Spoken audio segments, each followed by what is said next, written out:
Esta mañana vamos a estudiar un versículo de capítulo 2 de la primera epístola de Pablo a los tesalonicenses, la iglesia en Tesalónica. Y el versículo ustedes pueden leerlo en sus Biblias o en el bosquejo que les he dado.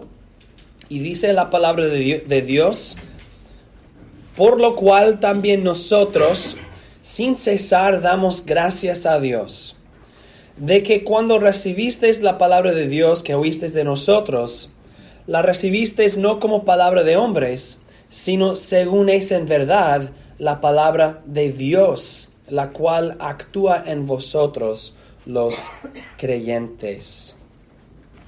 Ahora bien, el significado de este versículo es fácil. Pablo predicó la palabra de Dios.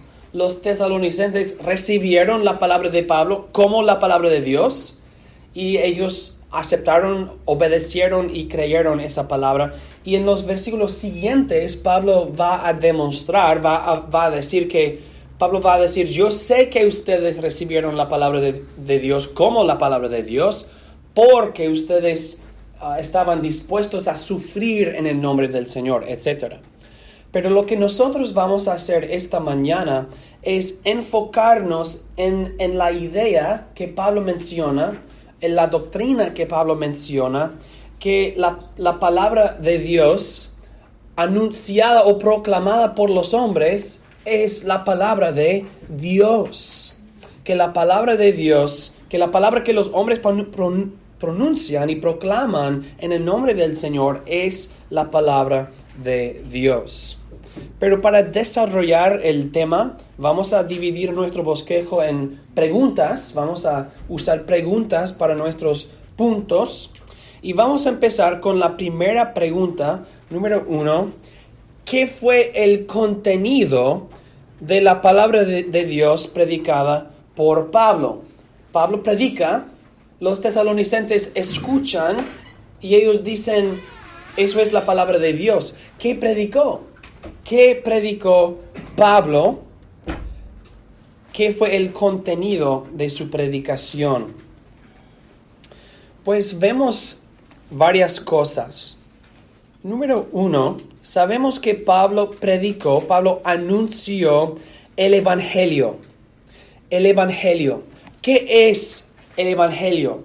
¿Qué es que él proclamó? Pues específicamente las buenas nuevas, las buenas noticias de la vida, la muerte y la resurrección de Jesucristo.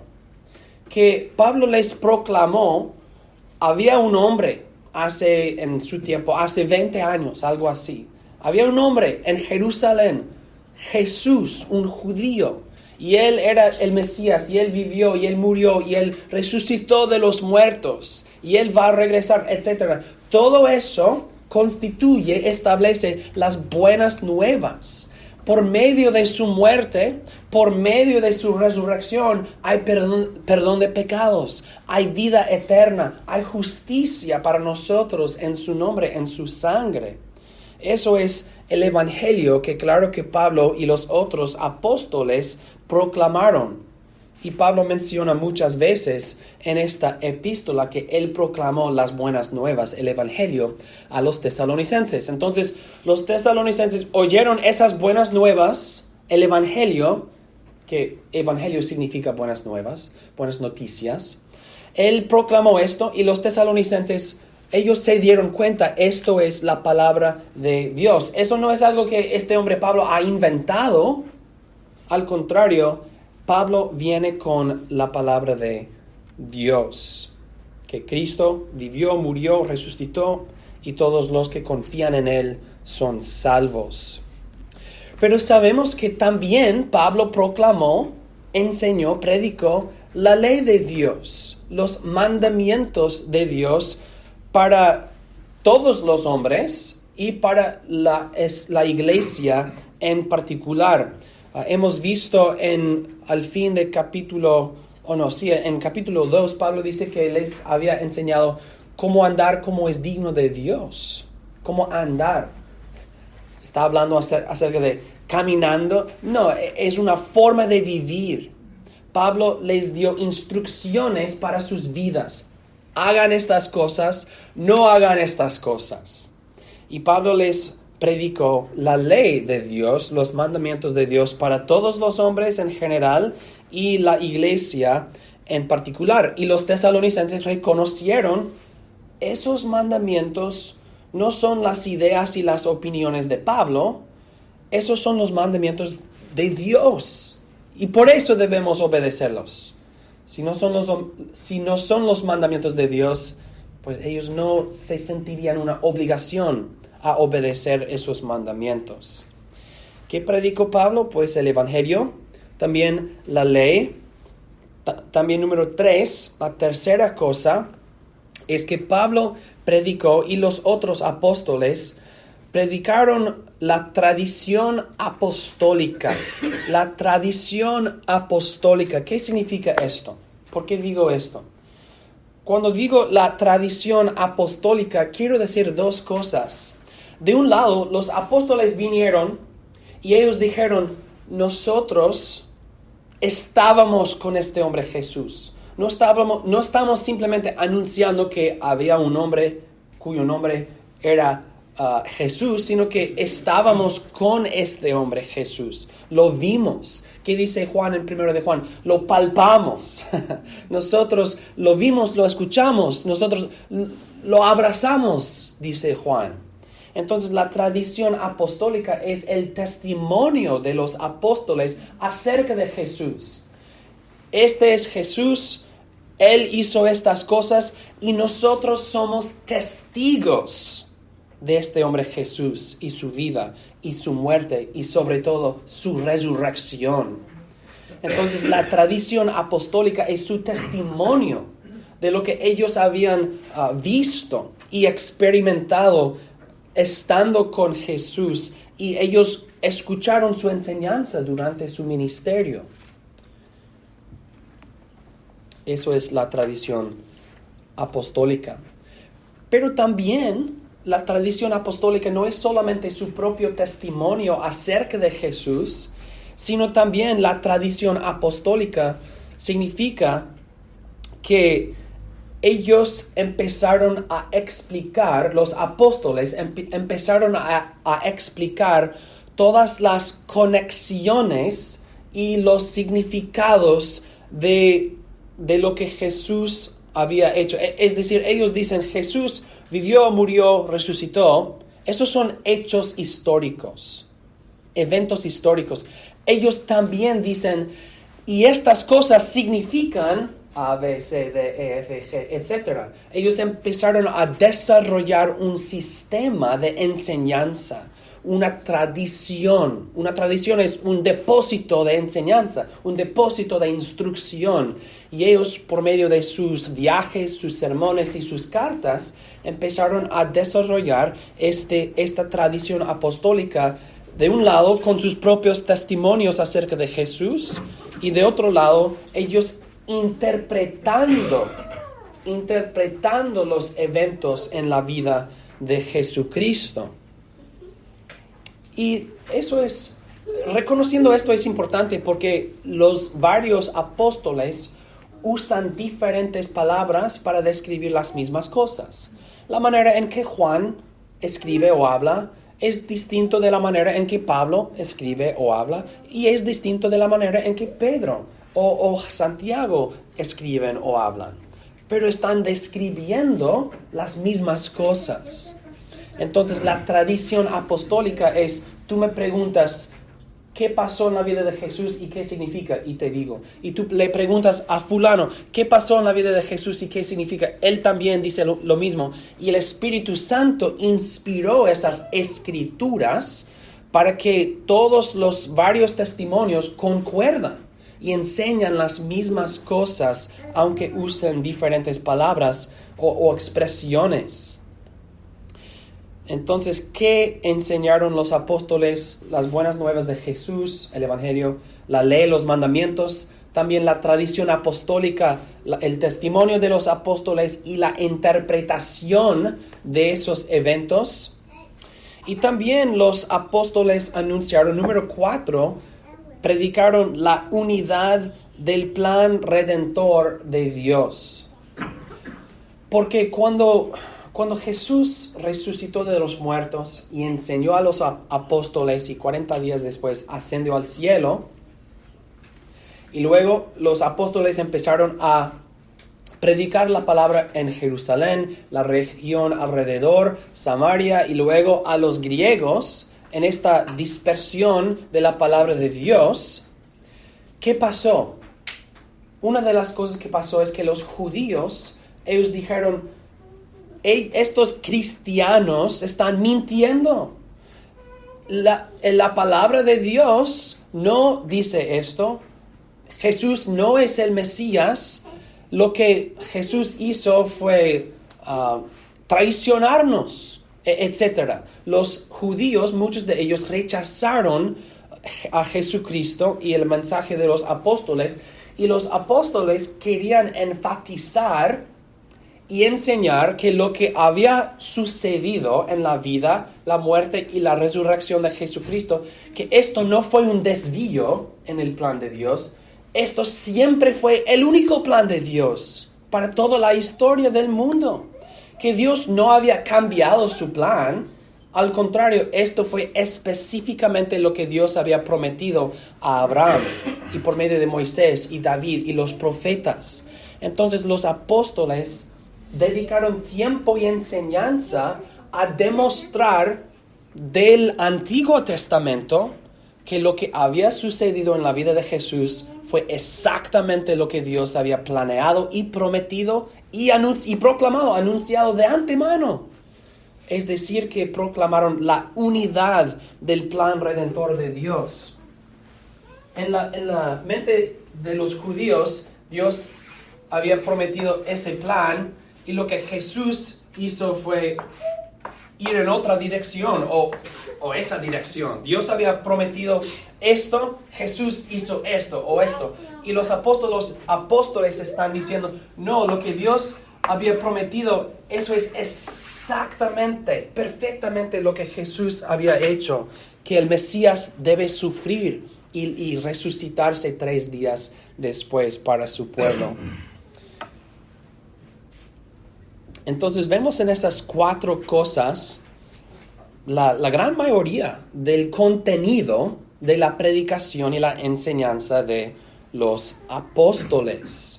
El Evangelio, las buenas nuevas de Cristo, la ley, cómo debemos vivir, la tradición apostólica, el testimonio de los apóstoles acerca de Jesús y su interpretación de su vida y todo eso.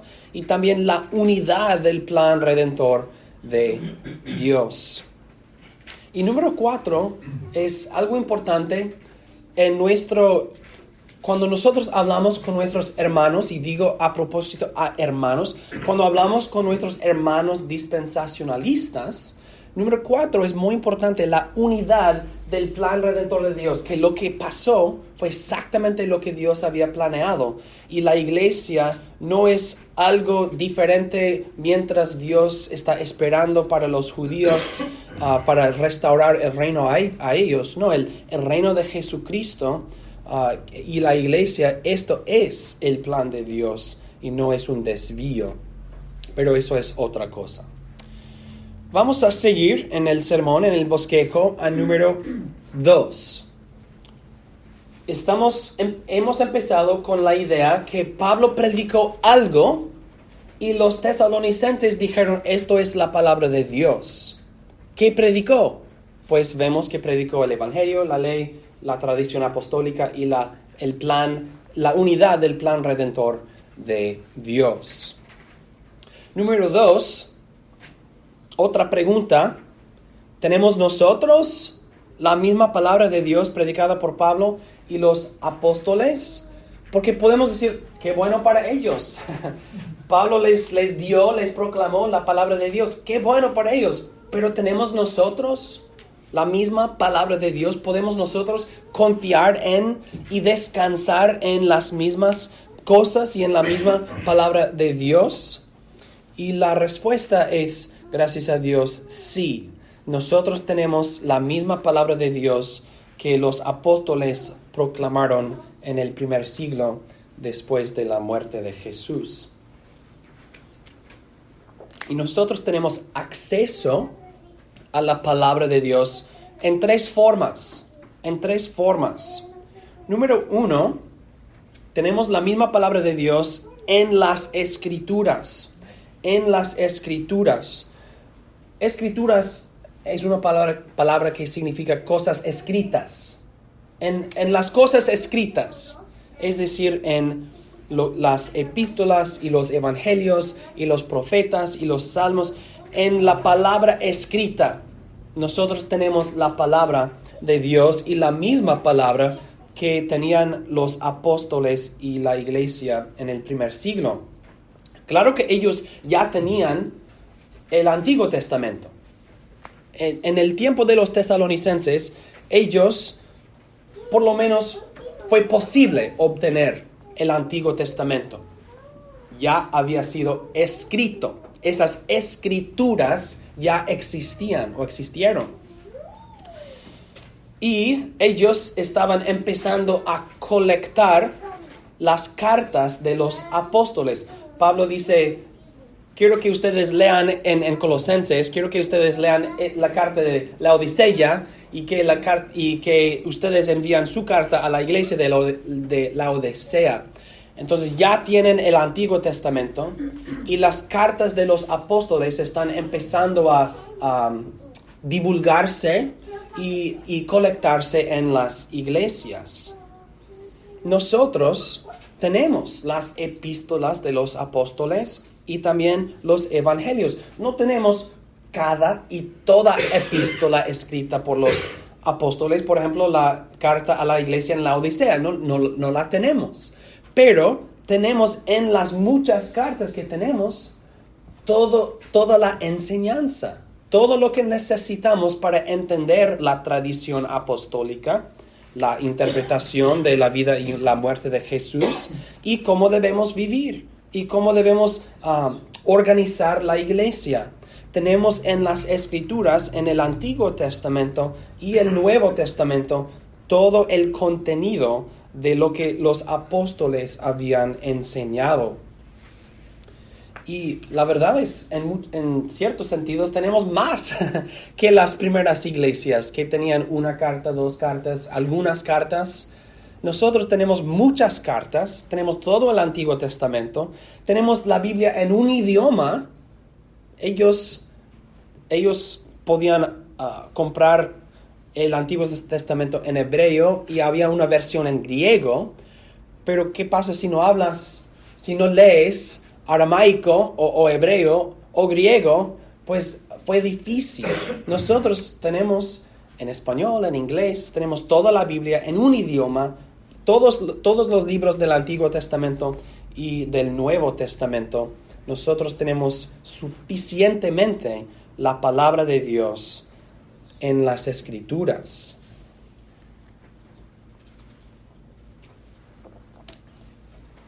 Entonces nosotros cuando leemos que los tesalonicenses recibieron la palabra como la palabra de Dios, no tenemos que pensar qué bueno sería tener la misma experiencia, escuchar la palabra de Dios, encontrar la palabra de Dios. No es algo que queremos que sea así. Lo tenemos. En las Escrituras tenemos la palabra de Dios. Qué bendición. Y tenemos la palabra de Dios en otra forma también. Segundo, en los sacramentos. Los dos sacramentos, el bautismo y la cena del Señor. El bautismo y la cena del Señor. Porque no se olviden que en el bautismo y en la cena del Señor, Dios nos está hablando. Dios habla, Dios comunica con nosotros en el bautismo y en la cena del Señor, porque tienen significados, significan ciertas cosas. El que está unido con Jesús en su muerte y su resurrección es una nueva criatura que ha muerto y ha resucitado en su regeneración, y cuando muere su cuerpo será resucitado en la resurrección final, etc. Esas son promesas de Dios en el bautismo. El bautismo proclama promesas de parte de Dios a nosotros, Dios hablando a nosotros por medio de este símbolo.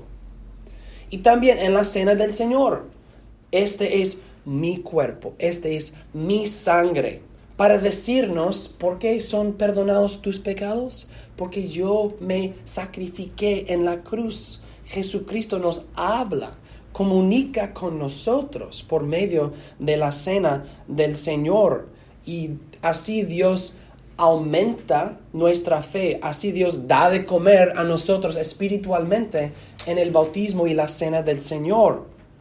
Entonces la idea es esta, que Dios habla a nosotros su propia palabra en el bautismo, en la cena del Señor. Yo puedo ver el bautismo o un bautismo y yo puedo decir, eso es la palabra de Dios para aquel que es bautizado, y para mí también, recordando la promesa de Dios para mí en mi bautismo. La misma promesa, no es en tu bautismo tú recibes esta promesa y otro bautismo para otra persona, otra promesa. No, es un bautismo, la misma promesa.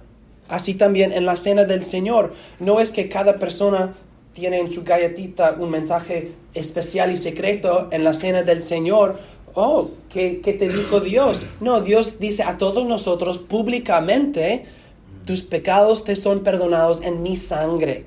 Tus pecados te son perdonados por medio de la muerte de mi cuerpo, etc. Dios habla a nosotros y podemos, así como leemos la palabra de Dios y decimos, esto es la palabra de Dios, así también podemos ver el bautismo y ver y participar en la cena del Señor y decir, esto es la palabra de Dios para mí.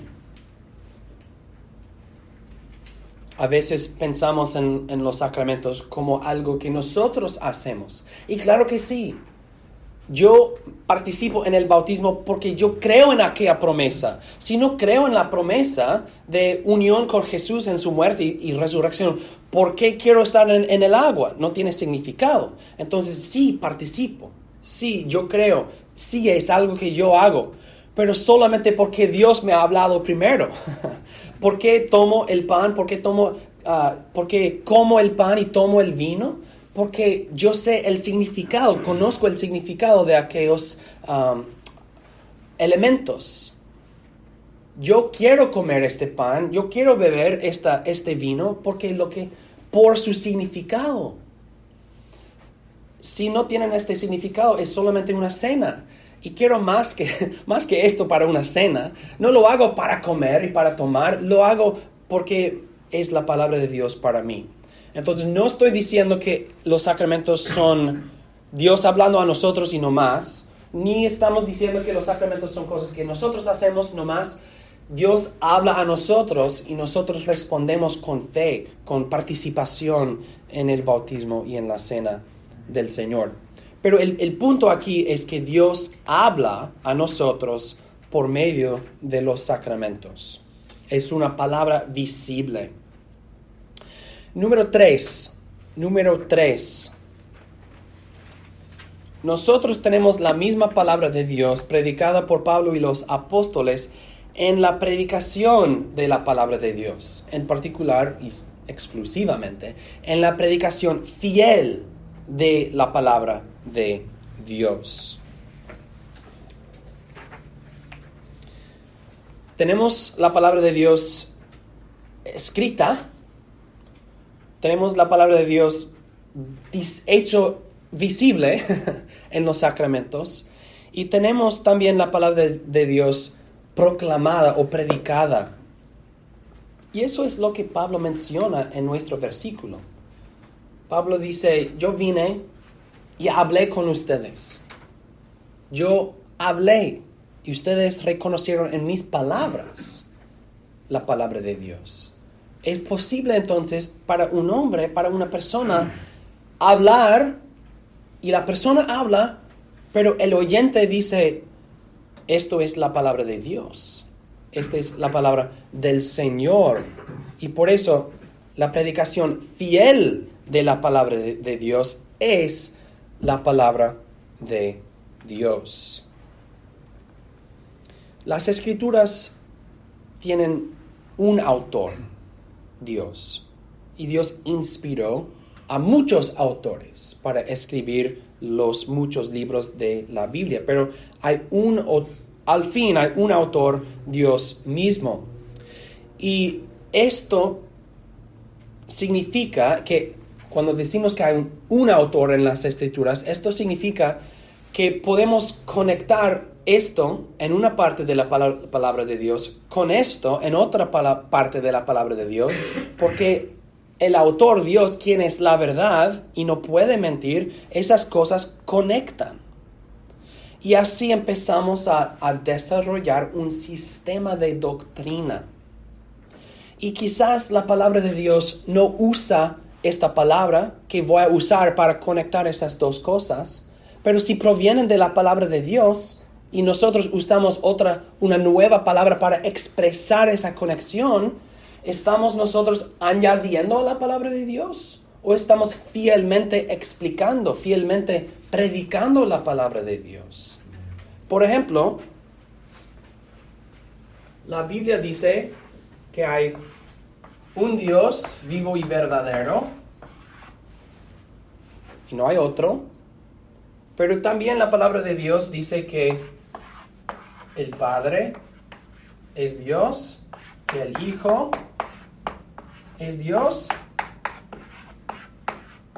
que el Espíritu es Dios. Pero también dice que hay uno solo Dios vivo y verdadero. Entonces, ¿qué hacemos? Nosotros conectamos esas cosas que son revelados, no estamos inventando nada. Dios ha revelado, hay uno solo Dios, y que el Padre es Dios, el Hijo es Dios, el Espíritu es Dios. ¿Qué hacemos nosotros? Conectamos todo eso y usamos una palabra para describir esas conexiones, que es la Trinidad. No vas a encontrar en tu Biblia o en tu glosario, índice, glosario, no vas a encontrar la palabra Trinidad en todas las Escrituras. No existe. Pero nosotros hemos conectado lo que Dios ha revelado. La predicación de la palabra de Dios, entonces, lee la palabra de Dios y explica la palabra de Dios. Y en la medida que fielmente conectamos esto con esto, estamos proclamando la palabra de Dios. Cuando los israelitas regresaron de su exilio y estaban reconstruyendo a Jerusalén, Nehemías y Esdras leyeron la ley al pueblo y dice que dieron el sentido. Leyeron la ley y también explicaron lo que leyeron. Así también el predicador no solamente lee la palabra de Dios a la gente, sino que también explica y conecta y desarrolla un sistema de doctrina y aplicación para el pueblo de Dios. Y en la medida que lo hace fielmente, es la palabra de Dios mismo. Claro que somos falibles. Claro que, como dice Pablo, sabemos en parte, conocemos en parte. Hay imperfecciones en nuestro conocimiento, hay imperfecciones en nuestra manera de expresar. Quizás lo que está en la mente es la verdad, pero no lo decimos muy bien. En particular cuando uno predica en otro idioma. Pero esto no cambia el hecho que la predicación fiel de la palabra de Dios es la palabra de Dios. Y el pueblo de Dios debe recibir la palabra de Dios predicada así, reconociendo esto. Y por eso la Biblia requiere entendimiento de las Escrituras y capacidad para enseñar de los ministros, debe ser apto para enseñar. Porque las profundidades y las verdades de las Escrituras requieren explicación, requieren defensa. Y el domingo pasado hablamos de los requisitos morales para ministros, pero también hay requisitos doctrinales, que el ministro debe entender la palabra de Dios y poder conectar y aplicar la palabra de Dios en una manera que la gente pueda entender. Pero el punto para ahora es que nosotros, ¿cómo recibimos la palabra de Dios? En las Escrituras, en los sacramentos y en la predicación fiel de la palabra de Dios. Entonces, lo que hemos leído de los tesalonicenses, que ellos recibieron la palabra de Dios como la palabra de Dios, no es algo que ellos han experimentado, pero no nosotros.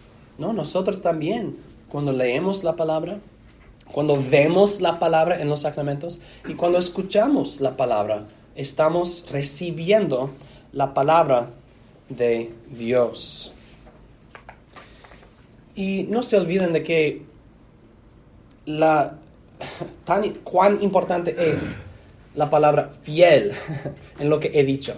No piensen que este es un lugar santo que protege todo lo que dice el pastor. El pastor es capaz de enseñar falsedades a propósito o no a propósito, no intencionadamente. Entonces debemos escuchar no con dudas, pero con discernimiento, como los bereanos, que compararon lo que Pablo dijo con las Escrituras. Pablo dice que este hombre Jesús, quien fue crucificado y luego resucitó, que esto es el cumplimiento de las promesas de Dios en el Antiguo Testamento. Los judíos no creyentes dijeron, no. Los bereanos dijeron, pues vamos a buscar en el Antiguo Testamento para ver si es así. Y eso no es malo. No debemos escuchar con dudas, pero con discernimiento. Porque el pastor, los predicadores, no somos perfectos. Y todos nosotros vivimos bajo de la autoridad de la palabra de Dios. Número 3, en el bosquejo. ¿Qué enseñaron los apóstoles? Hemos visto. ¿Tenemos nosotros las mismas cosas? Sí. Número 3, ¿qué cumple Dios por medio de su palabra? Dice Pablo en nuestro versículo que la palabra de Dios actúa en vosotros, actúa en ustedes, los creyentes. ¿La palabra de Dios actúa? Entonces, este punto proviene de esa frase. ¿Qué hace Dios? ¿Qué cumple Dios por medio de su palabra? Si su palabra actúa, ¿qué causa? ¿Qué hace? ¿Qué efectúa? Pues vemos en otros versículos que Dios mismo habla, que Dios mismo obra por medio de su santa palabra. Por ejemplo, Romanos 10, 12 al 14, dice, porque no hay diferencia entre judío y griego, pues el mismo que es Señor de todos es rico para con todos los que le invocan, porque todo aquel que invocare el nombre del Señor será salvo. ¿Cómo pues invocarán a aquel en el cual no han creído? ¿Y cómo creerán en aquel de quien no han oído? Y luego hay una frase que no se escribe, pero se supone. ¿Y cómo oirán a aquel sin haber quien les predique? Es decir, Jesús habla por medio del predicador, la persona escucha a Jesucristo, la persona entonces confía en Jesucristo. ¿Cómo pueden confiar en Jesús si no escuchan a Jesús? ¿Cómo van a escuchar a Jesús si nadie predica Jesús? Si Jesús no habla por medio de la predicación. Entonces el punto es simplemente que cuando nosotros proclamamos Jesucristo habla. por medio de aquella proclamación. Jesús dice, cree en mí. Jesús dice, venid a mí. Jesús habla por medio de la predicación del Evangelio. ¿Cómo oirán a aquel? ¿Cómo invocarán a aquel? ¿Cómo creerán en aquel? ¿Cómo oirán a aquel? Sin haber quien les predique. Dios actúa, Dios habla por medio de la predicación, por medio de su palabra. También 2 de Corintios 5, 18 al 21. En versículo 20, vamos a saltar a versículo 20. Así que somos embajadores en nombre de Cristo. Y la traducción aquí no es suficiente. No dice en griego, como si Dios rogase por medio de nosotros. Dice, así que somos embajadores en nombre de Cristo. Dios rogando por medio de nosotros, os rogamos en nombre de Cristo, reconciliaos con Dios. Ellos hablan, pero Dios habla por medio de ellos. Dios habla por medio de su palabra. Entonces, esto es un prefacio, una introducción para decir, si Dios habla, si Dios mismo habla, ¿qué hace? ¿Qué cumple por medio de su palabra? Y vamos a brevemente mencionar 10 cosas. 10 cosas. Vemos en las Escrituras que por medio de su palabra Dios regenera a sus hijos. En Santiago 1:18 y en 1 de Pedro dice que somos nacidos de nuevo por la palabra de Dios. Dios regenera a sus hijos por medio de la predicación o la lectura de su palabra. Es el medio ordinario que Dios usa para regenerar a sus hijos.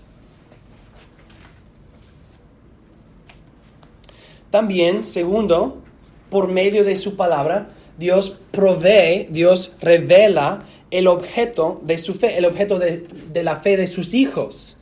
Es decir, que Dios provee en su palabra a Jesucristo, nos declara a Jesucristo en su santa palabra. Nos hace nacer de nuevo. Él revela a nosotros el objeto de nuestra fe, Jesucristo. ¿Cómo es que conocemos a Jesús? ¿Mirando las estrellas y las montañas? No vas a encontrar la cruz de Calvario y la resurrección en las montañas y las estrellas. Pero en la palabra de Dios, claro que sí. También, número 3, Dios guía nuestra obediencia. Dios dice, hagan estas cosas, no hagan estas cosas. Dios está formándonos, cambiándonos. Si yo empiezo o si yo dejo de hacer ciertas cosas y empiezo a hacer otras cosas, esos cambios en mí, ¿por qué ocurrieron? ¿Por qué fui cambiado? Porque la palabra de Dios me ha afectado, me ha cambiado. ¿Qué hace Dios por medio de su palabra? Me hace nacer de nuevo, me hace creer en Jesucristo, guía mi obediencia. Yo soy diferente. Yo no habría nacido de nuevo aparte de la palabra de Dios. Yo no habría creído en Cristo aparte de la palabra de Dios. Yo no habría dejado de hacer esto y empezado a hacer esto sino por la palabra de Dios. Número 4. Dios corrige nuestra desobediencia. Dios revela errores en mis pensamientos por medio de su palabra. Revela errores en mis deseos. Revela errores en mis acciones. Revela errores en mis palabras. Revela errores en mis prioridades. Dios corrige mi desobediencia por medio de su santa palabra. Número 5. Dios nos dirige a nueva obediencia.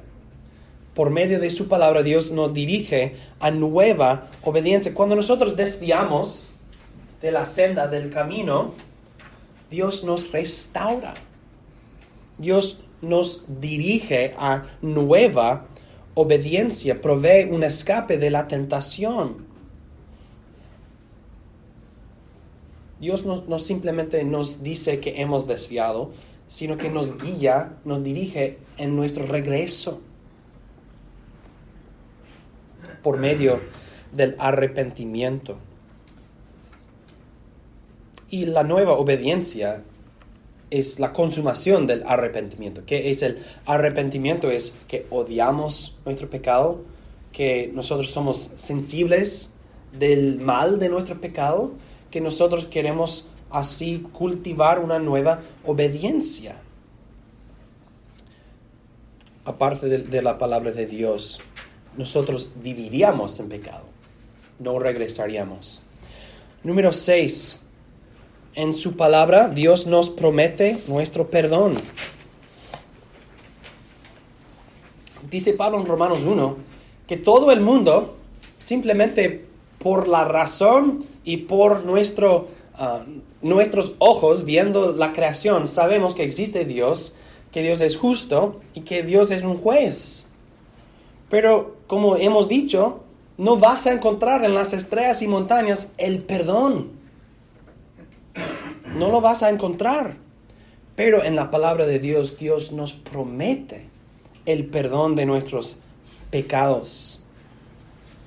Dios nos promete libremente el perdón de nuestros pecados en la sangre de Jesucristo. Y por eso podemos regresar a Dios. Dios, perdóname. Dios, perdóname. Dios, perdóname. Y Dios nos ha prometido que nos perdonará en Jesucristo. Aparte de la palabra de Dios, yo no tendría ninguna confianza que mis pecados me son perdonados, porque no serían perdonados. Pero yo vivo con confianza porque la palabra de Dios me ha cambiado y me promete el perdón de pecados. Número 7.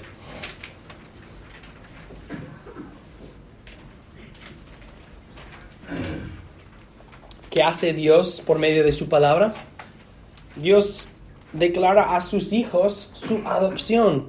Por medio de su palabra, Dios dice, ustedes son mis hijos, ustedes son mis hijos, ustedes son preciosos para mí.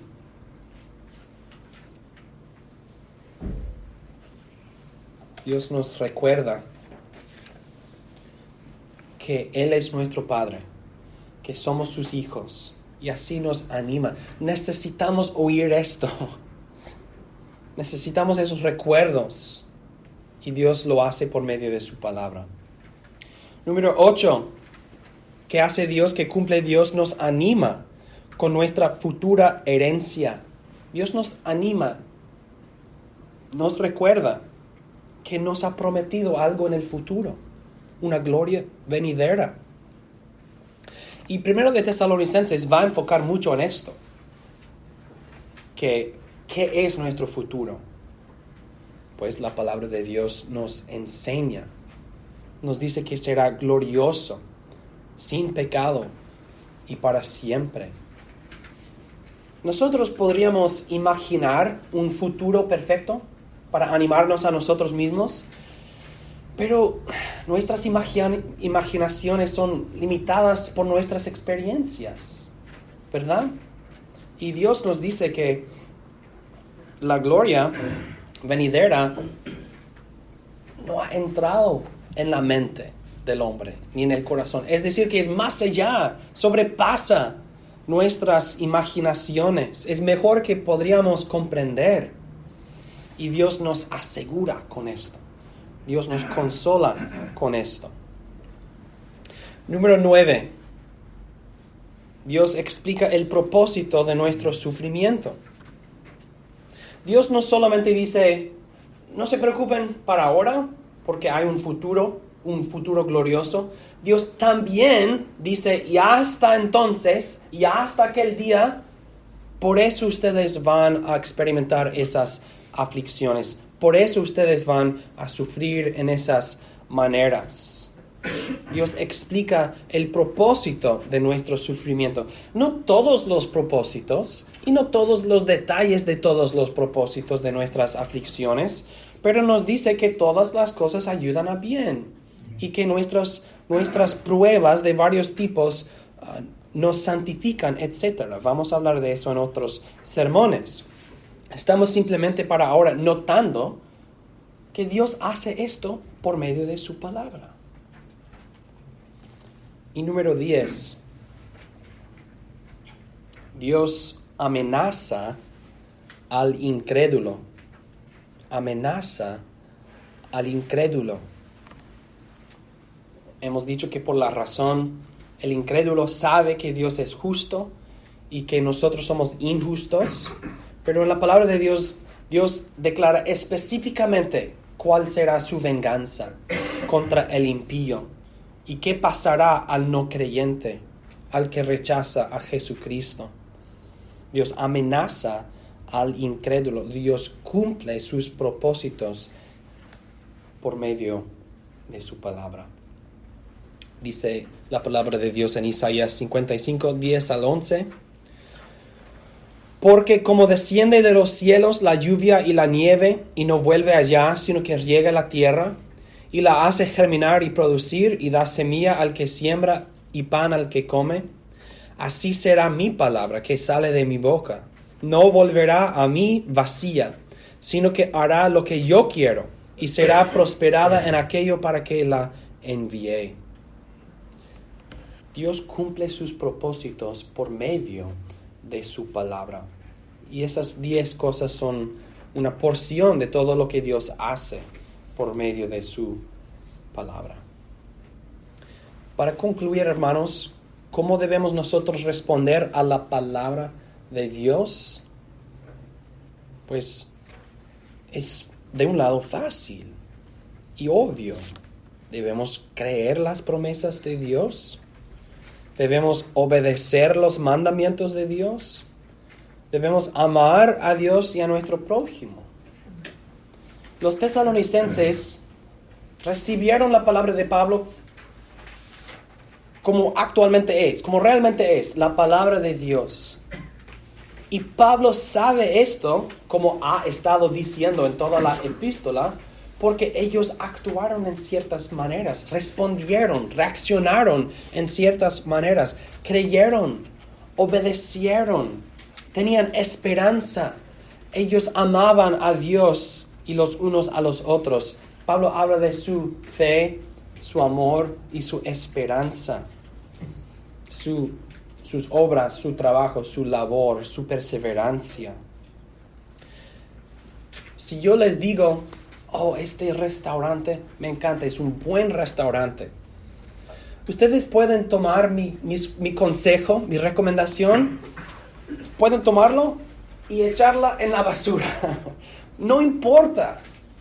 Pero si yo les digo, Dios ha dicho esto, Dios ha dicho, así dice el Señor, que todos los que invoquen el nombre del Señor Jesucristo será salvo. Así ha dicho el Señor, los 10 mandamientos y los otros mandamientos. Así dice el Señor, que esto es el significado de la vida y la muerte de Jesús. Así dice el Señor, que eso es el plan de Dios para toda la historia, etc. Así ustedes pueden descansar en esas palabras. Ustedes pueden creer esas palabras, obedecer esas palabras, recibir esas palabras, comer esas palabras, es decir. Porque es la palabra de Dios. Y uno siempre sabe si cree que la palabra de Dios es la palabra de Dios, si reacciona o no, si responde o no. Por ejemplo, hemos dicho hace tiempo, cuando los ángeles anunciaron el nacimiento de Jesús a Zacarías, Elizabeth, María, José, los pastores, los reyes, magos, etc., a las varias personas, vemos diferentes reacciones. Los que se dieron cuenta, creyeron, eso es la palabra de Dios, regocijaron. ¿Dónde está el rey? ¿Dónde está este señor, etcétera? ¿Dónde está el salvador del pueblo? Y otros que no creyeron, que dijeron, debemos matar a este niño, debemos, etcétera. sabemos quién cree y no, dependiendo de su reacción. ¿Cómo debemos responder a la palabra de Dios?